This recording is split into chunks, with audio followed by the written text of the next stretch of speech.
विघ्नहर्ता कोंबडी खत सप्लायर सलगरे आमच्याकडे पॅकिंग मध्ये अंड्याच्या कोंबडीचा कोंबडी खत मिळेल। उच्च दर्जाचे नैसर्गिक कोंबडी खत पुरवणारे एक विश्वासार्ह नाव। मुख्य वैशिष्ट्य म्हणजे हे खत 100% सेंद्रिय व उच्च दर्जाचे आहे। जमिनीतील सूक्ष्म पोषक तत्वांचे प्रमाण वाढवून पिकांच्या मुळांची वाढ जलद होते व उत्पादन क्षमता वाढते। कोंबडी खताचे फायदे असे की जमिनीचा सेंद्रिय कर्ब मोठ्या प्रमाणात वाढतो, जमिनीचा पोत सुधारतो। ऊस, केळी, भाजीपाल्यासह सर्व पिकांसाठी उत्तम सेंद्रिय खत म्हणजे विघ्नहर्ता कोंबडी खत। आपल्या ऑर्डर नुसार फक्त 8 दिवसात खत थेट शेतावर उपलब्ध। ऑर्डर साठी संपर्क 72 49 35 87 96। रमेश बंडगर, सलगरे, तालुका मिरज। प्रत्येक बातमीतील घटनेच्या वास्तविकतेची तुलना थेट पाहत रहा चांगली अपडेट। आता सभापती निवडीसाठी हालचाली, इच्छुकांमध्ये रस्सीखेच, नेत्यांना साधावे लागणार संतुलन। काँग्रेस, राष्ट्रवादी काँग्रेस, शरदचंद्र पवार पक्ष आणि राष्ट्रवादी काँग्रेस, अजित पवार पक्ष यांनी एकत्र येऊन भाजपला मागे टाकत जिल्हा परिषदेची सत्ता हस्तगत केली। अध्यक्ष आणि उपाध्यक्ष पदांची निवड प्रक्रिया यशस्वी झाल्यानंतर आता विषय समिती सभापती निवडीकडे सर्वांचं लक्ष लागलं आहे। महाविकास आघाडीने सत्तेसाठी दाखवलेली एकजूट आता सभापती निवडीतही कायम ठेवण्याची गरज आहे, अन्यथा अंतर्गत कलह उफाळण्याची शक्यता नाकारता येत नाही। दोन्ही राष्ट्रवादी पक्षासह काँग्रेसमध्ये सभापती पदासाठी इच्छुकांची संख्या भरपूर आहे। यामुळे निवडीवेळी चांगलीच चुरस पाहायला मिळणार असून 3 पक्षांच्या नेत्यांना संतुलन साधावे लागणार आहे।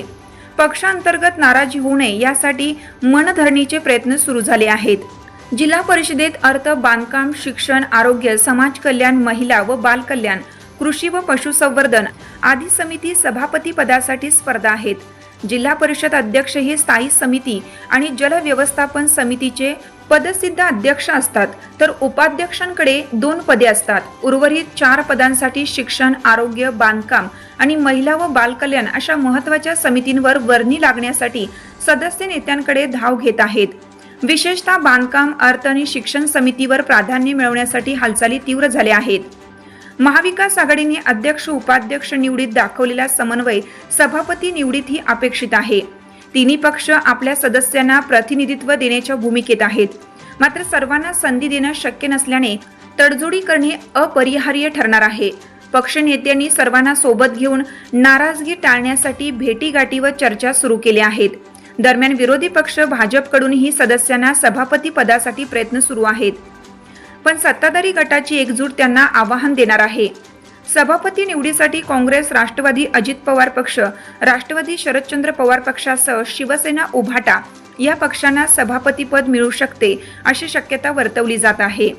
दरम्यान सभापती निवडीसाठी राष्ट्रवादी अजित पवार पक्षातून सावित्री तमनगौंडा, रवी पाटील, स्नेहल मोरे, राष्ट्रवादी शरदचंद्र पवार पक्षाकडून दादासाहेब कोळेकर, अर्जुन पाटील, काँग्रेसमधून अमित पाटील तर शिवसेना उद्धव ठाकरे पक्षाचे अभिजित पाटील यांची नावे चर्चेत आहेत।